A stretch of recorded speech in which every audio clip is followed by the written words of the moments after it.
Autre volet à présent, la Journée mondiale de l'environnement célébrée le 5 juin de chaque année est l'un des principaux vecteurs des Nations Unies pour sensibiliser et agir en faveur de l'environnement. Cette journée est donc l'occasion de mettre en lumière les défis environnementaux les plus pressants et de mobiliser les actions nécessaires pour les relever. Cette année, la restauration des terres est au centre des débats. Fulgence Bukoum.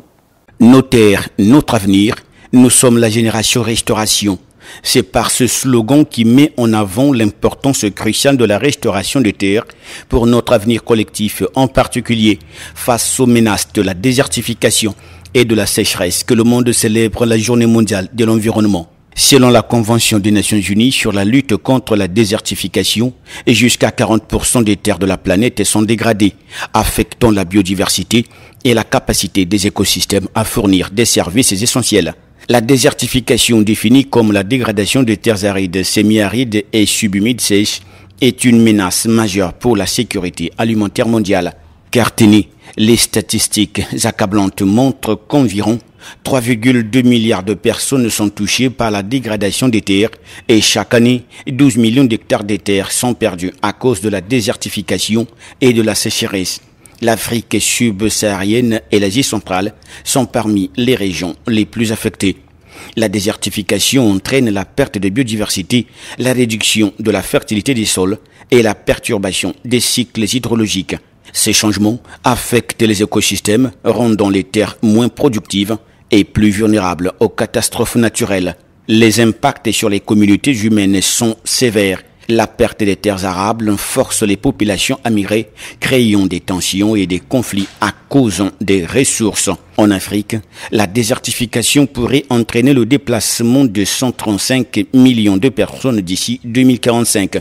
C'est pourquoi l'ONU prône la restauration des sols avec des initiatives mondiales comme le programme de l'ONU pour la décennie de la restauration des écosystèmes 2021-2030 visant à inverser les tendances de dégradation.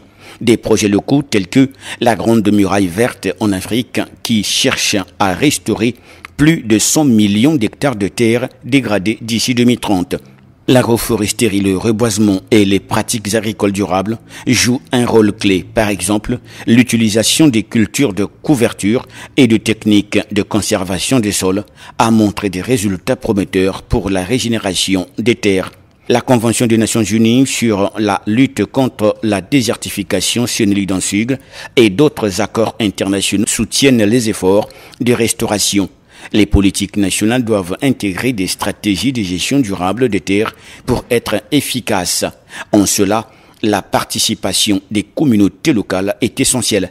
Les initiatives de restauration doivent inclure les agriculteurs et les habitants pour garantir leur succès et leur pérennité. Les campagnes de sensibilisation et d'éducation de la population doivent être de mise pour jouer pleinement leur rôle. Au Niger, par exemple, la régénération naturelle gérée par les agriculteurs a permis de restaurer plus de 5 millions d'hectares de terres dégradées, augmentant le rendement agricole et la résilience des communautés face à la sécheresse. Pour donc assurer un avenir durable, chacun doit contribuer à la restauration des terres.